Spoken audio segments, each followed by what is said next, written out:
Hello everyone, आप सब कैसे? आई होप कि आप सब अच्छे होंगे। चलिए आज का हमारा चैप्टर है कोशिका विभाजन, सेल डिवीजन। तो आज हम इसके बारे में पढ़ते हैं, सूत्री विभाजन, असूत्री विभाजन, अर्धसूत्री विभाजन। हम तीनों के बारे में पढ़ते हैं और डिटेल से समझाएंगे इसको। तो चलिए हम इसके बारे में थोड़ा पढ़ लेते हैं, डिटेल से बता देते हैं असूत्री विभाजन क्या होती है, इसका इसमें कितना भाग होता है, कितना पाया जाता है। ये असूत्री विभाजन का कोई सूत्र नहीं होता है, ये जो तेजी के साथ प्रोकैरियोटिक में विकसित होती है और ये अविकसित कोशिकाएं होती हैं। तो चलिए इसको डिटेल्स में बताते हैं और समझाते भी हैं। आई होप कि आप सब अच्छे होंगे, स्वस्थ होंगे, मस्त होंगे, अपनी दुनिया में बहुत खुश होंगे। तो मैं आज का हमारा चैप्टर है कोशिका विभाजन। तो हमारा आज का चैप्टर है कोशिका विभाजन, और कोशिका विभाजन के अंदर क्या क्या पाया जाता है, क्या क्या होता है टॉपिक, आज हम उसी के बारे में बात करेंगे। तो चलिए आज का हमारा चैप्टर है कोशिका विभाजन। तो आज हम पढ़ेंगे असूत्री विभाजन, समसूत्री विभाजन, अर्धसूत्री विभाजन। तो चलिए हम पहले असूत्री विभाजन, असूत्री विभाजन, समसूत्री विभाजन, और ये हमारा होगा अर्धसूत्री विभाजन।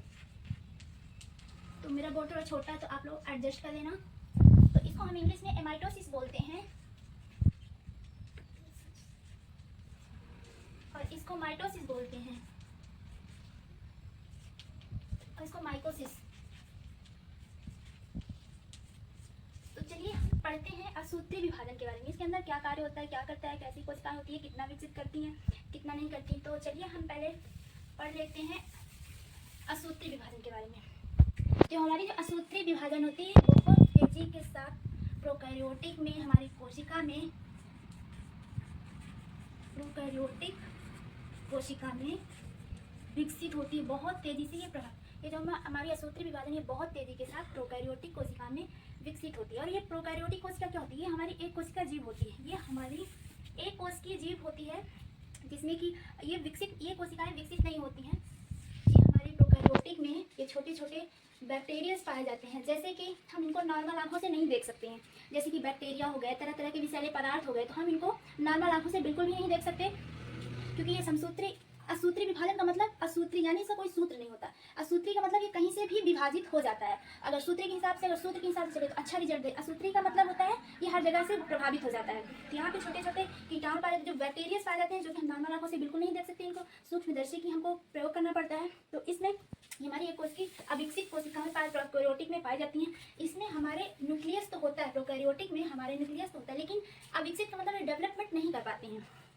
कहने का मतलब ये विकास नहीं कर पाती है, मंद बुद्धि के होते हैं, मतलब इनका विकास का रूप भाग नहीं होता है। इसमें न्यूक्लियस में हमारे प्रोकैरियोटिक कोशिकाएं जो होती हैं, हमारी कोशिकाओं में माइटोकॉन्ड्रिया का भी भाग होता है जो हमें एनर्जी देता है, लेकिन ये भी उतना खास डेवलपमेंट नहीं कर पाता। और हमारे यहाँ राइबोसोम का भी पार्ट होता है। हम राइबोसोम भी जो हमें प्रोटीन का निर्माण कराता है, वो भी 70% के लगभग ही डेवलप कर पाता है, ज़्यादा नहीं कर पाता। तो ये हमारी असूत्री विभाजन है जो कि प्रोकैरियोटिक में तेजी के साथ विकसित करती है। और ये इसका कोई सूत्र नहीं होता। असूत्री के हिसाब से माइटोसिस जिसको बोलते हैं, प्रोकैरियोटिक अविकसित कोशिका होती है। ये छोटे छोटे बैक्टीरियाज होते हैं जो कि हम बिल्कुल नहीं देख सकते, तरह तरह के विषाणु फैलाते हैं, आदि प्रकार के हमारे शरीर में नुकसान पहुँचाते हैं। तो ये हमारी असूत्री विभाजन हो गई। आई होप कि आप लोगों को समझ में आ गया होगा। तो चलिए हम आगे चलते हैं। समसूत्री के बारे में बताना है मुझे। समसूत्री विभाजन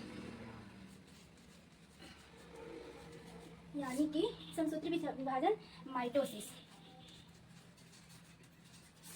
तो ये हमारा समसूत्री विभाजन का मतलब बराबर भागों में बांटना, बराबर भागों में विभाजन होना, विभाजित होना।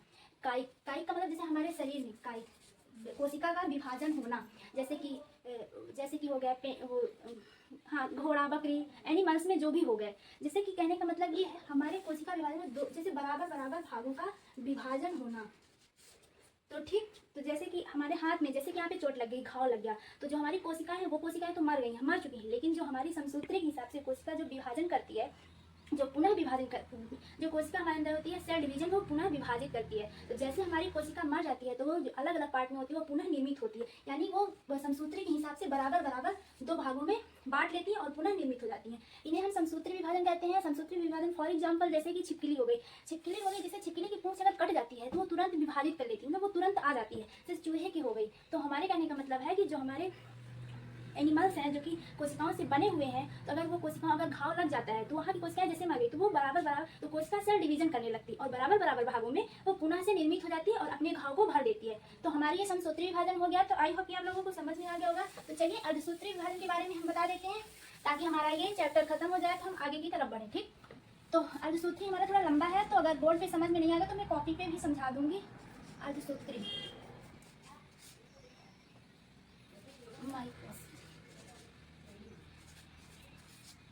ये हमारे अर्धसूत्री का मतलब आधे आधे 50-50 भाग में विभाजन करना, अर्धसूत्री का मतलब यही होता है। तो चलिए ये दो पार्ट में इसको हम बांटते हैं। जैसे हमारे क्रोमोसोम में 23 जोड़े पाए जाते हैं, हमारे क्रोमोसोम में 23 जोड़े पाए जाते हैं। दो भागों में एक जोड़ दो भागों में करेंगे 46 आएगा, लेकिन यहाँ पे मेल यहाँ पे फीमेल।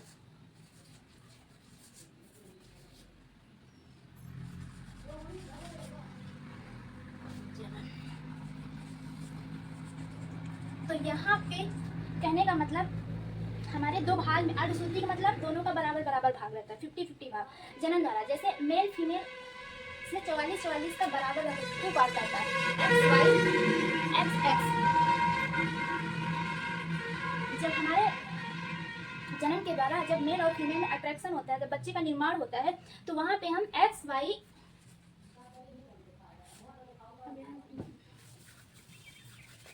अट्रैक्शन होता है, यहाँ से ओवम और यहाँ से स्पर्म का जब दोनों का वो लिंग आपस में मिलते हैं, और यहाँ पे उसको लिंग निर्धारण कहते हैं, लिंग निर्धारण कहते हैं। तो यहाँ पे पूरा भाग नहीं होता है, 50-50 भाग दोनों माता पिता का पाया जाता है, क्योंकि बच्चे में दोनों का भाग पाया जाता है, एक ही नहीं। और ये हमारे जनन के द्वारा होता है। तब जब इन दोनों का बच्चों के द्वारा जब अट्रैक्शन होता है, जब ये मिलता है ओवम में, जब स्पर्म का होता है मिलता है, तो उसे हम लिंग निर्धारण कहते हैं। और मेल और फीमेल में बराबर का हिस्सा 50-50 का हिस्सा पाया जाता है। और ये जनन के द्वारा होता है, जिसमें क्रोमोसोम में हमारे 23 जोड़े होते हैं, जो कि आगे जाके 44 भाग में 2 पार्ट में जाके बढ़ जाते हैं। आगे का फिर हम कॉपी में समझा देंगे। तो बिल्कुल पता होगा आप लोगों को, और पेपर में ऐसे क्वेश्चन बन भी सकते हैं कि समसूत्री विभाजन की खोज किसने किया था, कब किया था, कौन से वैज्ञानिक किए। तो हमारे वाटर फ्लेमिंग ने किया था समसूत्री विभाजन की खोज। असूत्री विभाजन पाया जाता है प्रोकैरियोटिक कोशिका में। ये तो सभी को पता है कि असूत्री विभाजन जिनका कोई सूत्र नहीं है, जिनका कोई सूत्र ही नहीं है, कहीं से भी वो विभाजित हो जाते हैं, कहीं से भी वो विभाजित हो जाते हैं।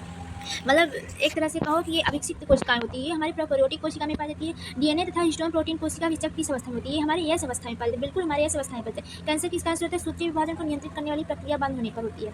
शरीर में घावों का भरना किस प्रकार की कोशिका विभाजन का परिणाम, सूत्री विभाजन होता है। जाइगोट किस प्रकार की कोशिका विभाजन करती है, जाइगोट हमारी सूत्री विभाजन करती है, समसूत्री विभाजन करती है। ये जाइगोट जाइगोट होता है, ये एक पॉइंट होता है जो धागेनुमा संरचना बनाती है और ये विकसित करती है कोशिका। ये विकसित होती हैं और एक पॉइंट्स रहता है, फिर एक पॉइंट से बड़ा होता है और अंदर एक जाइगोट की तरह बनाता है। संरचना झिल्लीनुमा संरचना धागे समान बनाती है। इसे हम सूत्री विभाजन कहते हैं, बराबर विभाजन करती है, तो इसे हम समसूत्री विभाजन करते हैं। अर्धसूत्री विभाजन की खोज किसने किया था, तो हमारे बिल्कुल अच्छे से याद रखना, ये हमारे फार्मर था, बुरे ने किया था। आ भी सकते हैं क्वेश्चन बना के भी दे दिया जा सकता है, तो आप बिल्कुल घबराना नहीं, पढ़े रहना, जरूर बन जाएगा।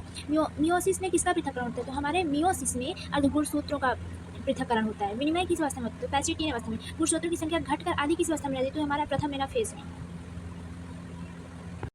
तो चलिए हम अर्धसूत्री विभाजन के बारे में चलते हैं, बताते हैं कि हमारा अर्धसूत्री विभाजन यानी कि मेल फीमेल ये 50-50 भागों में बांटा जाता है। ये हमारे क्रोमोसोम के जोड़ों में 23 होती हैं और 23 जोड़ों को 2 भागों में एक करके बांटे, जो टोटल 46 आती हैं। तो ये जब हमारा अर्धसूत्री जो है विभाजन है, तो ये हमारा मेल और फीमेल से मिलकर होता है। 50-50% इसमें देन होती है। जब एक्स मिलता है तो एक्स जब मिलता है तो बेटी होती है। जब XY का निर्माण होता है, जब जनन द्वारा संतति उत्पन्न हुई, जनन द्वारा लिंग निर्धारण द्वारा होता है। जब हमारे ओवम और स्पर्म का जब वो होता है, लिंग निर्धारण होता है, तब हमें बच्चा जो निर्मित होता है, जो अट्रैक्शन होता है, वो 50-50 गुण माँ बाप के दोनों में बच्चों में पाया जाता है। तो हमारे ये अर्धसूत्री विभाजन हो गया। आई होप कि आप लोगों को समझ में आ गया होगा। तो चलिए आज का हम इतना ही बताते हैं और आगे का चैप्टर भी हम लेके जल्दी आएंगे। और हाँ, हमारे सूत्री विभाजन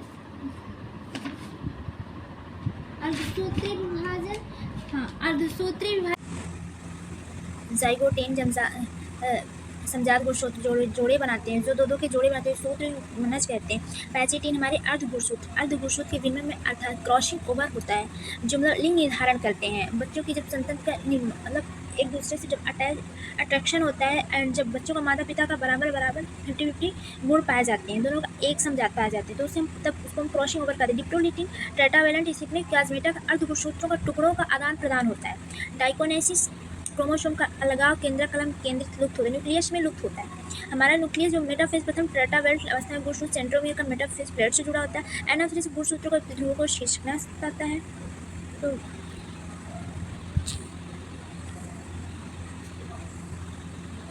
ये हमारी है कोशिका विभाजन, सेल डिवीजन जिसे कहते हैं। अमृत कोशिका से पुत्र ये एक से अधिक कोशिकाओं का निर्माण करती है, कोशिका बनाने का काम करती है, विभाजन करती है, संतति कोशिका बनाने तक होने वाली सभी प्रक्रियाओं को कोशिका चक्र ही करते हैं। हार्वर्ड और वेल्फ ने कोशिका चक्र को 4 चरणों में विभाजित किया।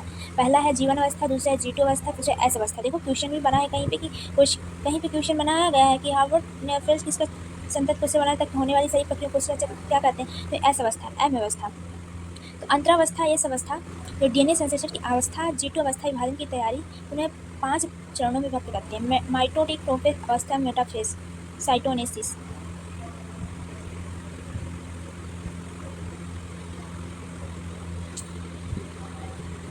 ये हमारा समसूत्री विभाजन है, माइटोसिस है, तो हम इसको डिटेल्स में बता दिए हैं, डिटेल्स में समझा दिए हैं, तो आप लोग वीडियो देख लीजिएगा। तो इसमें सिर्फ ये ध्यान रखना, कोशिका विभाजन की इस प्रक्रिया की खोज वाल्टर फ्लेमिंग ने 1882 में किया था। यह विभाजन कायिक कोशिकाओं में होता है। कायिक कोशिका यानी हमारे शरीर के अंगों में होता है, जो कि मतलब गाय, भैंस, बकरी, एनिमल्स इत्यादि जो विभाजन करती है 2 भाग में होता है। ये बराबर भागों में विभाजित करती है कोशिकाएं। इनका बहुत बड़ा 2 भागों में बांटा गया है। ये इनमें पुनः निर्मित कोशिकाएं कर लेती हैं। तो इसको डिटेल से बता दिए, आप लोग देख लीजिए वीडियो, स्किप नहीं करना, नहीं तो वरना समझ में नहीं आए।